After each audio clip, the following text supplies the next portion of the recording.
Está no ar o programa Teorema, aqui na UX TV, canal de identidade, também parceira do canal Futura. É um espaço onde discutimos questões acadêmicas e também de relevância para a sociedade. Vamos acompanhar agora o clipe, a pergunta que vai nortear o programa de hoje.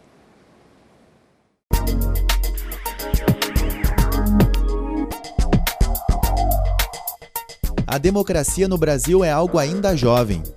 Depois de passar um longo tempo de regime autoritário, o país reconquistou a democracia em 1989. Desde então, a democracia representativa é o sistema que vigora no país. No entanto, cada vez mais pessoas têm ido às ruas reivindicando mais direitos. Além disso, parece que as pessoas não se sentem representadas pelos políticos. Nas eleições do ano passado, por exemplo, o índice de abstenção na eleição para presidente foi de 19%. Diante disso, o teorema de hoje questiona: a democracia representativa está em crise? Hoje no programa Teorema nós recebemos o Hamilton Melo, que é professor de Engenharia e Tecnologia e Inovação. Bem-vindo, Hamilton. Professora Ramone Mincato, doutora em Ciências Políticas e também professora aqui da UX, bem-vinda. E o André Sebem, que é acadêmico de jornalismo aqui na UX. Hoje a gente conversa um pouco sobre a crise na democracia representativa e também vamos pensar um pouco sobre a democracia participativa, mais especificamente sobre a rede cívica. Ramone, começa com você. Estamos vivendo uma crise representativa? A nossa democracia representativa está em crise? Do meu ponto de vista, não. A democracia representativa é um fenômeno recente ainda, historicamente. Temos 30 anos de processo de democratização. Então, do ponto de vista histórico, acho que é complicado falarmos em crise dessa democracia representativa. Eu acho que nós não podemos... Por que eu digo que não há uma crise? Porque, do meu ponto de vista, a sociedade brasileira ela está muito bem representada no sistema político brasileiro. Porque nós não podemos ter essa visão maniqueísta de que a sociedade civil é a representação do bem e a sociedade política é a representação do mal.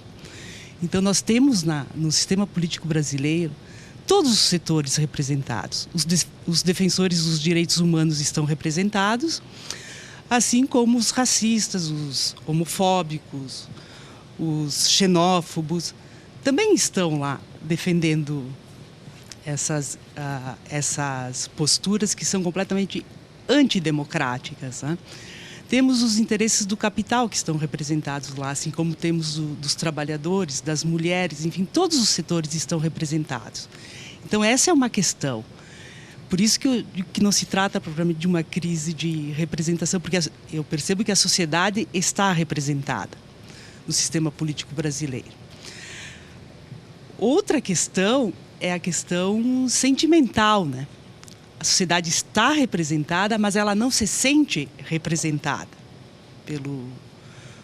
pelo sistema político, embora a sociedade seja a mesma, né?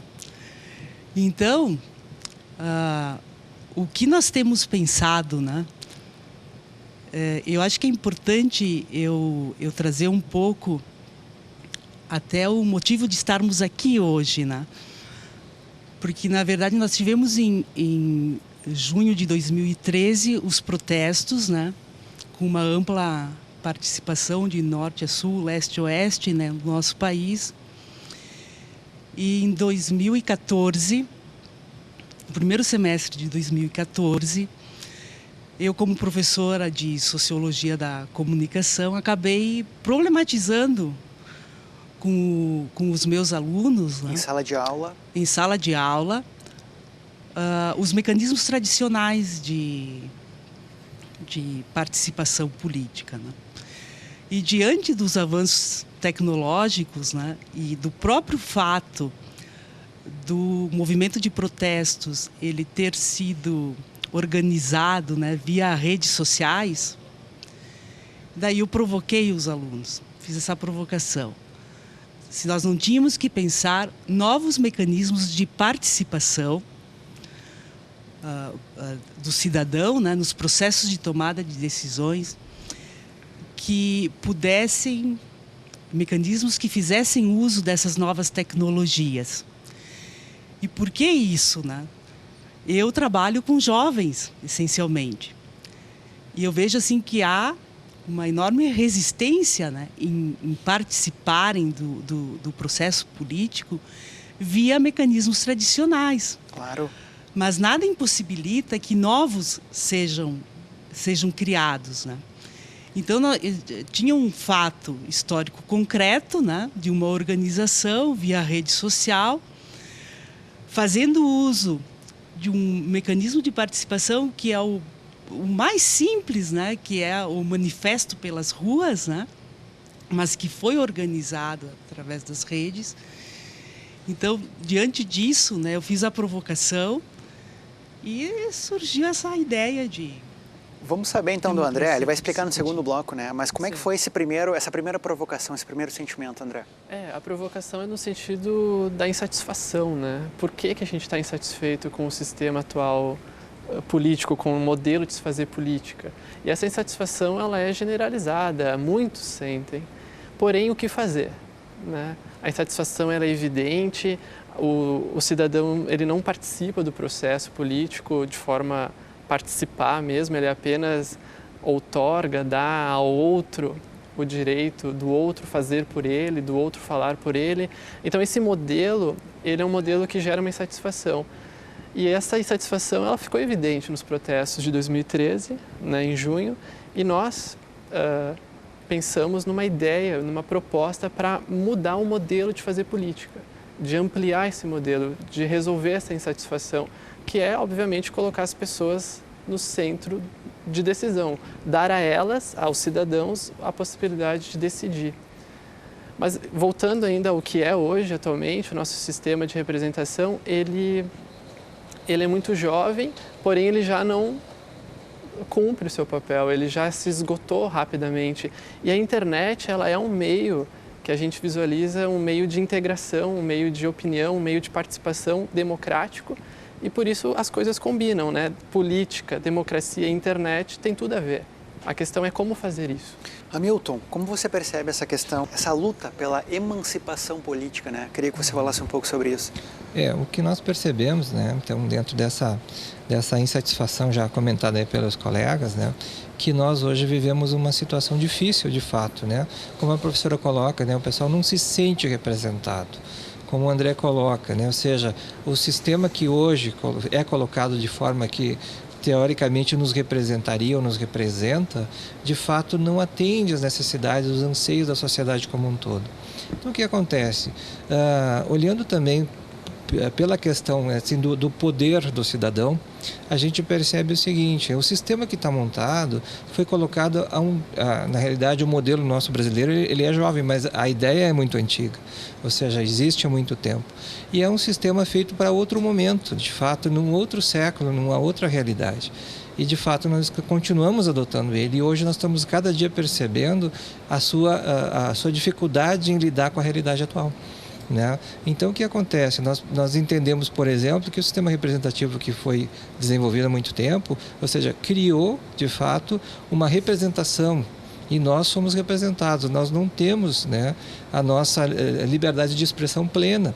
É por isso que até vão às ruas, por isso que até aos protestos, porque de fato não nos sentimos representados por aqueles que lá estão hoje com o poder de nos representar, que realmente cumpram o seu papel. Além do mais, do próprio modelo a nível de estrutura de funcionamento, pelo seu custo, sua velocidade de tomada de decisão, pela sua proposta de soluções para as necessidades que a sociedade tem como um todo, seja modelos de educação, seja saúde, segurança, o que seja, de fato são muito lentos, né? São muito caros e de fato não trazem a solução necessária para a nossa sociedade hoje. Então, por isso que começa a se procurar novas formas, novos modelos, né?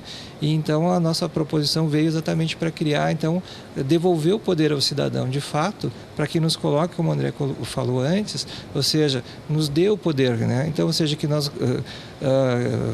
seja devolvido o poder de decisão. Ou seja, que o cidadão se permita a partir de agora que haja uma emancipação política do cidadão para que ele deixe de ser representado por um político e ele de fato faça a sua política. Porque de fato todos nós devemos fazer a política e sermos políticos, né? E ao mesmo tempo então caminha essa responsabilidade do cidadão, né? Esse amadurecimento para poder participar. Gradualmente a sociedade também, cada um de nós está começando a se dar conta do seu papel político na sociedade. Isso é uma questão importante e a política não deve ser o nosso entendimento, né? Na realidade é uma profissão, né? Eu terceirizo a política que eu deveria fazer para alguém que faça. Não, eu quero de volta pelo menos a possibilidade de eu não terceirizar isso. Ou seja, que eu me emancipe e que eu fale por mim politicamente. E não tenha que alguém falar por mim. Acho importante eu voltar a contextualizar um pouco essa proposta da rede cívica, porque isso nasceu de duas preocupações.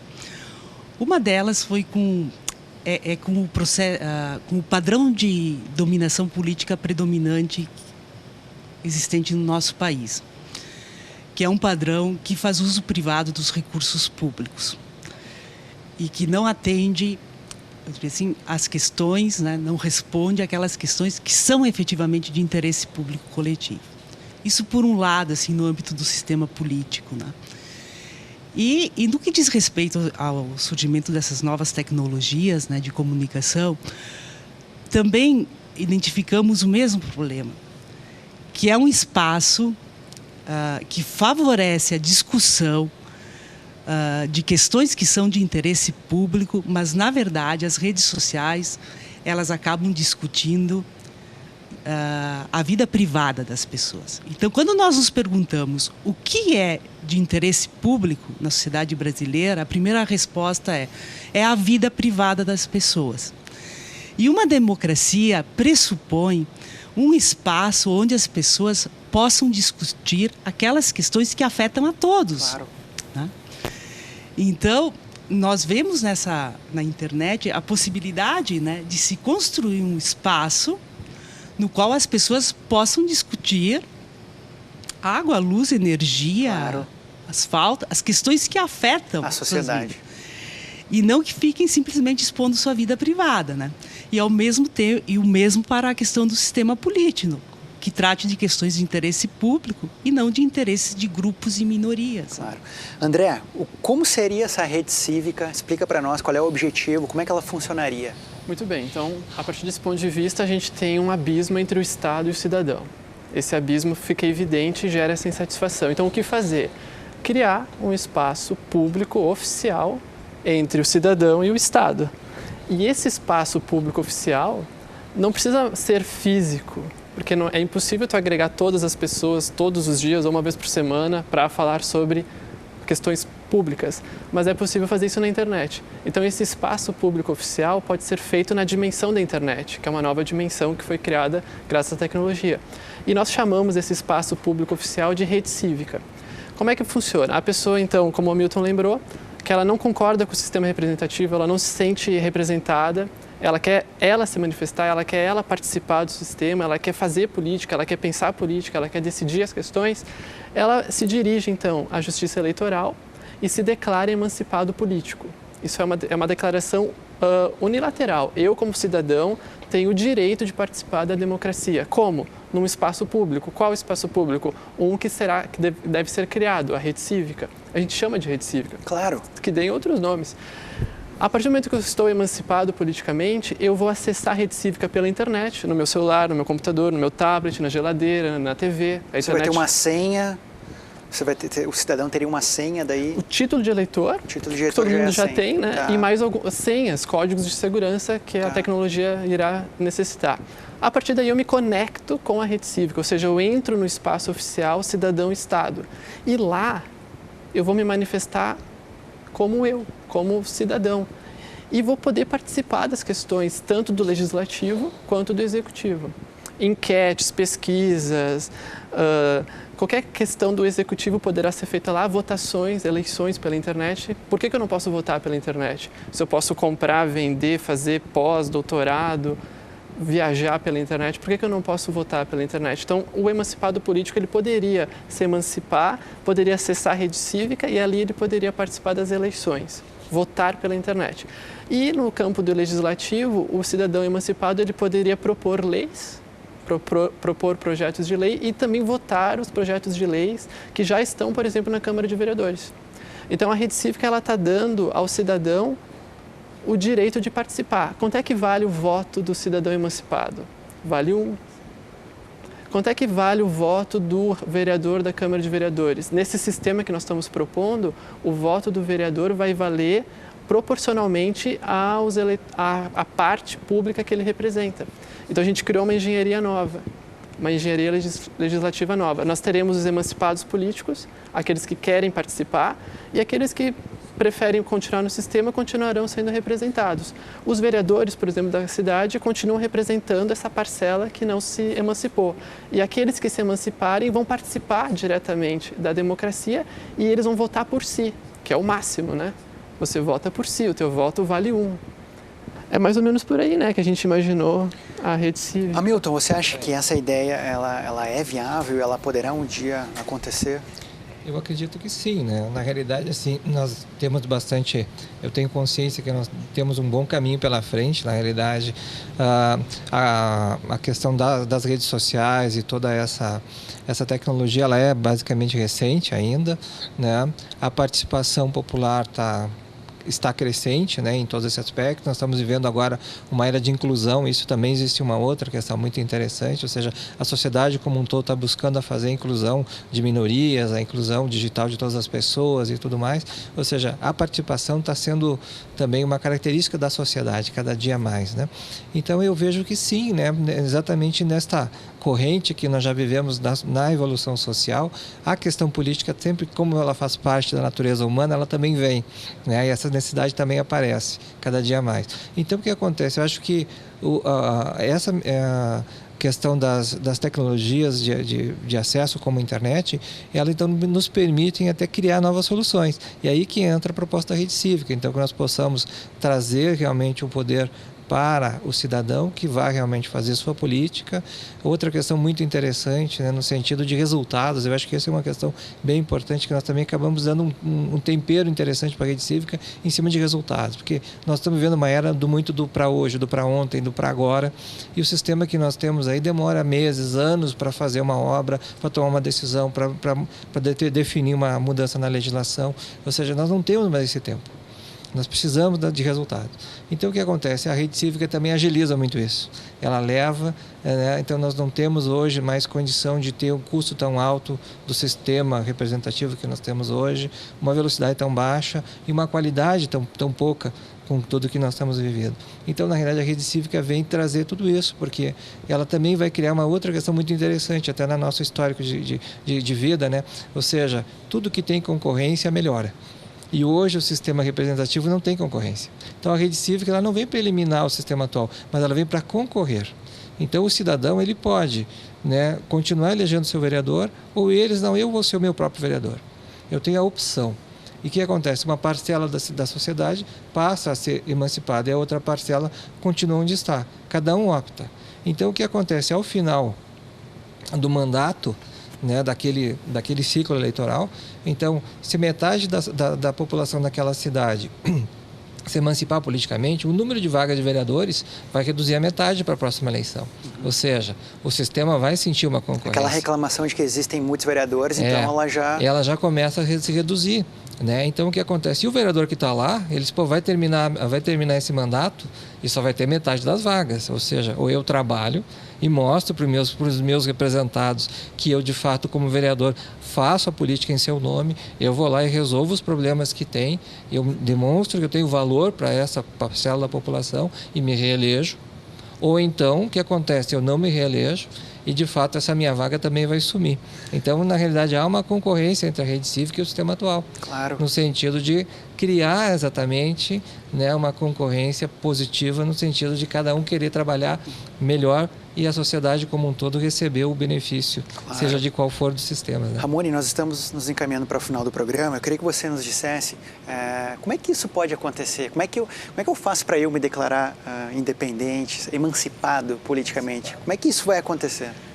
Viu, Marcos, eu gostaria de fazer uma outra fala, que é o seguinte, que nós também temos discutido sobre os riscos, né? A rede cívica, ela não é uma proposta que vai eliminar os vícios, efetivamente, da política brasileira e tampouco que, de forma imediata, nós vamos constituir cidadãos responsáveis socialmente, voltados para a discussão de questões que são de interesse público, né? Porque é uma questão cultural. Então, sabemos do risco também que existe desse cidadão emancipado também ser instrumentalizado por outros grupos, por outros indivíduos, como isso já aconteceu com os outros mecanismos de participação direta, né? Os conselhos, os fóruns, os conselhos de direitos, o próprio orçamento participativo, né? Tem os estudos que mostram, né? Grupos acabaram instrumentalizando esses mecanismos, né? Mas a questão, assim, o pano de fundo é o seguinte: bom, nós temos uma população de jovens que era essencialmente antipolítica, que começa a fazer política contra a política dominante, tradicional, né? E que requer novas possibilidades de participação. Novas opções, né? Novas opções. André, a gente termina então o programa Teorema com você, uma fala final sobre a rede cívica. Então a gente deixa uma pergunta para o telespectador pensar, né? Quem é melhor do que você para falar por você? Qual é a produtividade do parlamentar brasileiro hoje? Você consegue se comunicar com o Estado? O Estado consegue se comunicar contigo? A cultura dos meios e meios gera efeitos práticos? A rede cívica, então, é uma proposta concreta para revolucionar ou para melhorar ou para mudar um modelo de fazer, pensar e manter a política na sociedade. Essa é a ideia da rede cívica. Tá certo, eu agradeço muito a presença de vocês. Hoje o programa Teorema recebeu o Hamilton Mello, a Ramone Mincato, professores, e o acadêmico de jornalismo da UCS, o André Sebem. Conversamos sobre a democracia representativa e também sobre a democracia participativa com essa nova proposta do Rede Cívica. Espero que você tenha gostado do programa, ficamos por aqui, até a próxima.